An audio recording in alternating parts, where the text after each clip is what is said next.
Ok? A lição 9, minha vida e o meu testemunho, certo? Então, a lição de hoje, nós iremos aprender a forma certa de a gente testemunhar Cristo.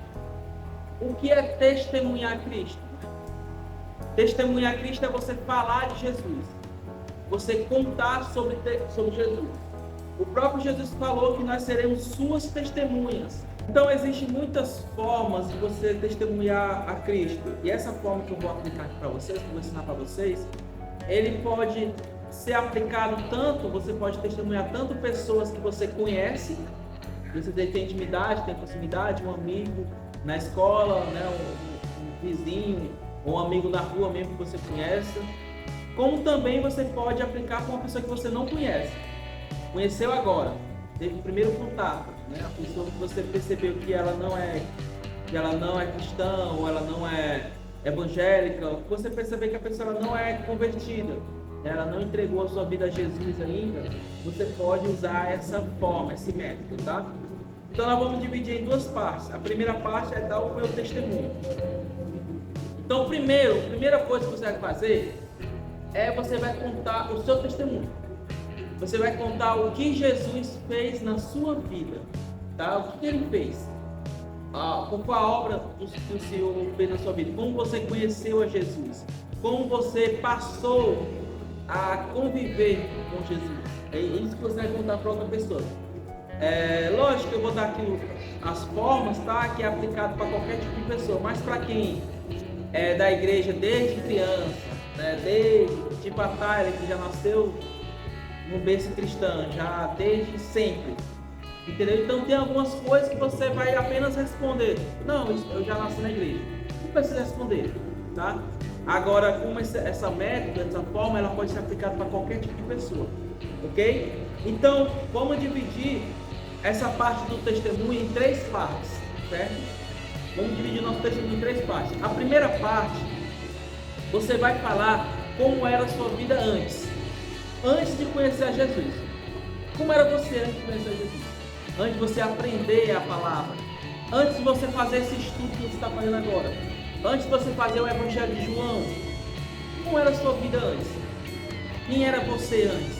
Aí você vai contar, relatar como era você antes. A segunda parte, você vai contar como foi que você conheceu a Jesus. Como foi que você entregou sua vida a Jesus? Como foi que você passou a seguir a palavra de Deus, a ler a Bíblia, a orar? Então você vai contar como foi que tudo começou. Como foi que você foi para a igreja? Como foi que você começou a ir para a igreja? Como foi que você começou a ir para as reuniões? Enfim, você vai contar como foi que você está hoje, até você chegar no dia de hoje, né? O que aconteceu? E a terceira parte, você vai contar como está a sua vida agora. Qual foi as mudanças? O que mudou do Caio antigamente para o Caio de hoje? Qual foi as mudanças que houve? Entendeu? É isso, você vai relatar as mudanças, né? Como era o Vinícius antes e agora como é o Vinícius agora. Então você vai relatar as suas mudanças, as mudanças que Jesus fez na sua vida, certo? Então essa é a parte do testemunho.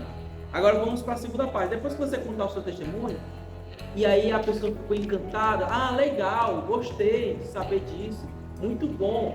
Aí você pergunta para a pessoa, mas você quer saber mais a respeito desse que ele fez? Você quer saber mais a respeito do Jesus que mudou a minha vida? E aí você entra na segunda parte, que é como você vai levar alguém para Cristo. Como é que você vai ganhar uma vida para Jesus? Como é que você vai levar essa pessoa a entregar a vida dela para Jesus? Primeiro passo, comece com uma pergunta. Você faz isso pode ser válido qualquer tipo de pergunta, tá? Mas uma das perguntas que é muito efetiva é você perguntar para essa pessoa o seguinte, se você morrer, você tem certeza que vai para o céu? Para onde é que você vai se você viver? Independente do que essa pessoa responder, vai ser uma brecha para você falar de Jesus. Vamos supor, se ela falar assim, não, eu tenho certeza que eu vou para o céu. Aí você vai mostrar nas escrituras. Então vamos ver nas escrituras. Vamos ver o que a Bíblia fala sobre isso. O que a Bíblia fala sobre uma vida após aqui. Se ela disser assim, não tenho certeza não. Então vamos buscar essa certeza na Bíblia. vamos ver na Bíblia. Aí pronto, já é uma forma de você entrar no Evangelho. É uma porta que se abriu para você falar de Jesus. Lógico que essa porta que se abriu, você pode abrir de várias formas. O tempo está muito quente, já é uma oportunidade. Está tendo muita briga, muito conflito, muita guerra, muita morte. Já é uma porta para você falar da palavra do Evangelho. Então, são apenas portas que se abrem, são oportunidades que você tem para falar do Evangelho. Aí agora que você começa a falar sobre o Evangelho. E para falar do Evangelho, nós podemos dividir em 4 partes. A primeira parte, para explicar o Evangelho, você vai falar que Deus nos ama e quer dar uma vida eterna para nós. Então, primeiro, olha, Deus ele te ama. Deus ele nos ama. E ele quer que a gente seja salvo. Então, o desejo de Deus é que todos sejam salvos. O desejo de Deus é que nós possamos ser salvos. E você falar para essa pessoa que ele te ama. E aí você pode usar João 3,16. Porque Deus amou o mundo de tal maneira que deu seu Filho unigênito, para que todo aquele que nele crê não pereça, mas tenha a vida eterna. Então, olha só.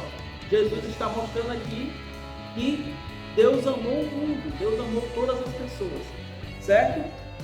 2, a segunda parte. Nós somos pecadores e o salário do pecado é a morte. Como está lá em Romanos 3,23, que fala que todos pecaram e carecem da glória de Deus. E no Romanos também 6,23, que fala que o salário do pecado é a morte. Ou seja, ao mesmo tempo que Deus ama todas as pessoas, Deus quer que todas as pessoas sejam salvas, mas o que é que impede uma pessoa ser salva? Quem sabe? O que é que impede? É o pecado. É o pecado. Porque todos nós somos pecadores. Toda a humanidade é pecadora. E o que afasta o homem de Deus é o pecado. Então isso que impede as pessoas de ser salvas é o pecado. E aí agora, então quer dizer que todo mundo vai estar condenado? Aí tem a terceira parte. Porém, Jesus, o Filho de Deus, ele morreu para pagar os nossos pecados. Como está em Romanos 5,8. Mas Deus prova o seu próprio amor para conosco, pelo fato de ter Cristo morrido por nós, nós sendo ainda pecadores. Então Cristo, ele morreu na cruz para pagar pelos nossos pecados. Então nós somos pecadores, sim, mas Cristo, ele pagou na cruz do Calvário por todos os nossos pecados. Então pastor, então quer dizer que se Cristo pagou pelos nossos pecados, então todo mundo está salvo. Aí é aí que entra a quarta parte, que é a quarta verdade. Que para receber o perdão dos nossos pecados, nós precisamos crer em Cristo Jesus, né? Na apostila está confiar, né? Acho que é por causa da tradução do inglês para o português, tá? Porque no inglês, tanto confiar, crer, é a mesma coisa. Mas a palavra correta para nós, assim, a tradução melhor seria crer. Para que nós possamos crer em Cristo. Então, para que a gente possa ser salvo, nós precisamos acreditar em Cristo, crer em Jesus, confiar nele, recebê-lo em nosso coração, entregar a nossa vida a Jesus. Aí sim, nós teremos os nossos pecados perdoados, como diz lá em Atos 16:31. Crê no Senhor Jesus e será salvo tu e a tua casa. Certo? Depois que você apresenta essas 4 verdades, aí você chega à conclusão que Deus nos ama, porém nós somos pecadores e estamos afastados dele. Jesus Cristo morreu para pagar os nossos pecados, mas para a gente poder receber o perdão dele, nós precisamos crer em Cristo Jesus, crer que ele nos salvou, crer que ele morreu por nós e pagou pelos nossos pecados. Então a salvação é pela fé em Cristo Jesus. Amém? Amém. E aí você vai finalizar com uma terceira parte, né? Vai finalizar o nosso testemunho, né? A explicação do Evangelho, a anunciação do Evangelho, com a terceira parte e última. Você termina com uma outra pergunta. Tem alguma razão para você não aceitar Jesus? Dificilmente a pessoa vai ter. Ela pode inventar a desculpa que for. Não, mas é porque eu sou pecador. Mas Cristo morreu pelos meus pecados. Não, mas é porque eu não consigo servir a Jesus. Ninguém consegue por conta própria. Você precisa entregar a sua vida a Jesus, o Espírito Santo de Deus habitar em você, aí sim você poder servir a Deus, obedecer a Deus. Porque o ser humano, por conta própria, ele não consegue servir a Deus. Ele precisa de uma ação sobrenatural do Espírito Santo na vida dele. Certo? Ou seja, qualquer desculpa que ela tiver, não justifica. Não tem nenhuma razão uma pessoa não querer entregar a vida a Jesus. Crer em Jesus. E aí se ela falar assim, ó, não tem, realmente não tem.